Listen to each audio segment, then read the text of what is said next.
You're listening to Eating for Eden, episode 50.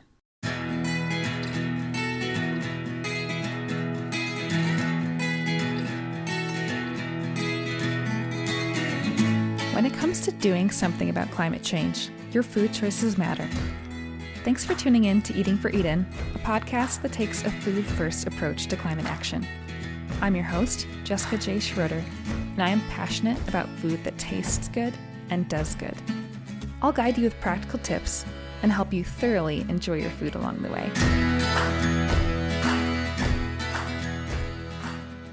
Here on Eating for Eden, we talk about the connection between our food choices and stewardship of the environment. Assuming that you're not getting all of your food prepared from outside your home, then you're engaging in the act of cooking, at least to some extent. If you, like most people, don't have formal culinary training, odds are that you're regularly interested in receiving, if not already particularly looking for, various cooking tips. There are all kinds of advice out there about cooking.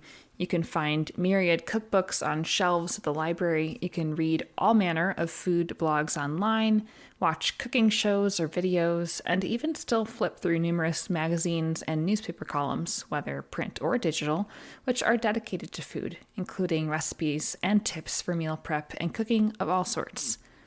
I won't claim to be the first person to provide the advice I'm going to give you today, but I will say that I don't tend to see this tip very often. Perhaps the reason why is because it's more of a posture, an outlook, than just a practical tip. And people tend to go straight to the practical, tangible, what to do in the kitchen when giving cooking advice. Of course, my number one tip can and ought to be carried out in practical ways, but it begins outside the kitchen and before the cooking process. It's much deeper. It's richer and thus more manifold in its application. So what is it? When people ask me how I am able to cook and create recipes in the way that I do, and especially if they ask me for advice regarding how to cook or how to enjoy cooking more, I typically have one go-to response: pay attention. Paying attention is about making space to notice. It's about allowing your senses to connect with your experiences with food. Whether that's in the process of cooking, eating and enjoying, or even in reading through a recipe or flipping through a cookbook.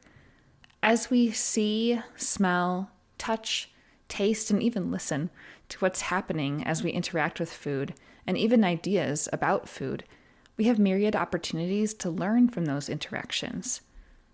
Too often, I fear we waste those opportunities. Rather than letting them pass us by without much notice, I advocate for intentional, loving attention. I'll unpack this a bit more, first by giving some examples of what this looks like for me, and then by providing some practical ways of how you can implement the tip of paying attention in your own interactions with food. One of my favorite ways to do this is when I am eating out at a nice restaurant. In addition to simply reveling in the delight of a delicious meal, I take it all in and consider it carefully. I first take in the presentation. How is the food served? What do I see? It's been said that we eat first with our eyes. Next, I take my first bite. I let the composition wash over my tongue. Before analyzing anything, I just let the experience have its way. What are my initial impressions? What's standing out? Is it comforting? Surprising? Do I like it? What do I like about it? Our delight in food isn't only its flavor, it's also about texture and temperature. The feel it has in our mouths as it first hits the tongue and as we chew and eventually swallow. As I take additional bites, I continue to use my eyes. I look to see what's there, how it has been prepared, how something was sliced or mashed or pureed or perhaps steamed or charred, etc. I take another bite and taste for various elements: salt, fat, acid, umami, spice, sweetness, and so forth. I get so many new ideas from eating out, and I select restaurants that I know will give me opportunities ripe for curious exploration and discovery. Many times I'm delightfully taking copious mental notes that I later put down on a note on my phone or on paper so I can remember key compositional details that I can translate to my cooking when I step back into my kitchen. I also pay attention when I'm cooking from a new recipe. What ingredients are called for? What cooking methods are used? What's the order of steps? What's present and what's missing? I am that person who questions most recipes and is tempted to do things differently. Depending on the recipe, sometimes I'll tweak things right out the gate, but other times I choose to submit myself to the recipe and thus the recipe creator to see what she might have to teach me. Regardless of whether I make any initial tweaks, I'm paying attention throughout the cooking process. Especially if a step, process, or ingredient is new to me, I'm looking to see what I can learn about how that new thing is bringing about a new reality before me. For example, what happens when I cook onions longer than I typically would before adding the garlic, spices, and other ingredients for a sauce? How does the resulting flavor change? What if I use red onions instead of yellow for that recipe, etc.? Beyond the novelty of eating out and trying a new recipe, I'm constantly paying attention when I cook and eat on the regular, day to day. If something didn't turn out as I had hoped, perhaps, what might I have done differently? I might ask myself. And this is crucial. We can learn just as much and sometimes more from our mistakes than from our successes. I can also pay attention to what I tend to gravitate to. What do I cook every week? What foods and flavor combinations am I craving in a given season? Do I want to keep making them the same ways, or can I use the same ingredients in different ways? Or switch up the ingredients that I use in a particular application or type of dish that I've been preferring? So can you start to see how much can come of paying attention?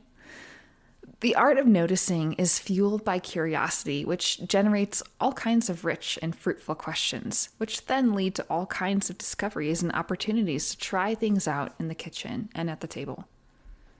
So that's a bit about what paying attention looks like in my life on a regular basis. I don't expect everyone to have the same proclivity for analyzing in love the foods that they order at every restaurant that they visit. And I don't expect that everyone spends the same amount of time and dedication to food prep as I do. I realize this is something I have a particular proclivity for, and thus it works its way out in my life in unique ways. But there are some practical points of advice I would give to you, my dear listener, wherever you may find yourself in your relationship with food and cooking. To start, one component that is essential for paying attention is slowing down. We can't pay attention when we're trying to focus on too many things at once. We need to slow down in order to attend thoughtfully, curiously, and lovingly. So put your phone away, take a deep breath. Only once you slow down enough to effectively notice can you really pay attention. As you slow down in order to attend, here are a few key things to pay attention to and questions you can ask to help you do so. Pay attention to the cooking process. As you cook, ask, what's happening? Why? How might it change if I fill in the blank? What worked? What didn't work? And again, why? Pay attention also to the food you eat. Whether you made it or someone else did, what textures, tastes, temperatures, etc. do you most enjoy? What ingredient pairings do you like? What is enjoyable? What is off-putting? See if you can determine why you like the things you like and consider how you can bring that into your own cooking, or do more of it if you had cooked that dish. Pay attention also to what's new or different. Especially when eating out, how did a chef utilize particular ingredients? What was transformed in some creative way? What was prepared differently than how you've tried it before? How does this expand your perception of what's possible and what's desirable? This is a way that I've come to change my mind about particular foods. For instance, I now have enthusiastically embraced using large amounts of flat parsley, when formerly I had avoided it, except for on rare occasions. And that was largely due to experiencing it in new ways at restaurants. Also, pay attention to what is prominent or upfront versus what is supporting. In other words, what roles are the ingredients playing in the dish? What's the star of the show, so to speak? And then what else is there enabling the star to shine? How might the dish be different if a particular component was lacking? As you go through and go about putting some of these practical tips into practice, stay curious. Allow yourself to notice things, to formulate questions, to discover fresh insights. But don't feel like you need to find the answer to everything. Much of the time, simply paying attention so that you can notice is enough. You are learning even if you can't yet find the explicit answer to the questions you begin to raise. Also, remember again to slow down. This is key for noticing, for paying attention. And I think it's also just a good piece of advice overall as well. We could all afford to slow down a bit more. Finally, don't allow this to become an exercise in pure destructive analysis. In other words, don't just pick apart a meal or a cooking process to break it down to the bits that comprise it. Don't lose the wonder, the joy, and the delight that is central to food and our experiences with it. In all of your noticing and attending, be sure that joy remains central, for that will truly guide you to the most fruitful of insights that can find their way to your pots, pans, plates, and then your palate. Thanks so much for listening in today. I hope you leave inspired to slow down and take notice as you engage with your food, from recipe ideation and inspiration to the act of cooking to the enjoyment as you sit down to eat. If you have questions or want to suggest a topic for a future episode, I would love to hear from you. Send an email to edenandme@substack.com. Also, if you've been enjoying this podcast, please consider leaving a review. I'd love to grow the reach of the podcast here in 2025, and I need your help to do so. Thank you in advance. If you want recipes, head on over to edenandme.com, where you can find a variety of delicious recipes to bring what you're learning into the kitchen. Finally, become an email subscriber on Substack to have new podcast episodes delivered right to your inbox.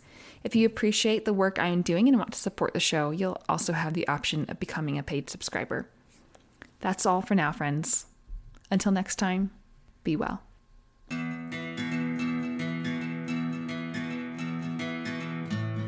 Thanks for listening to Eating for Eden.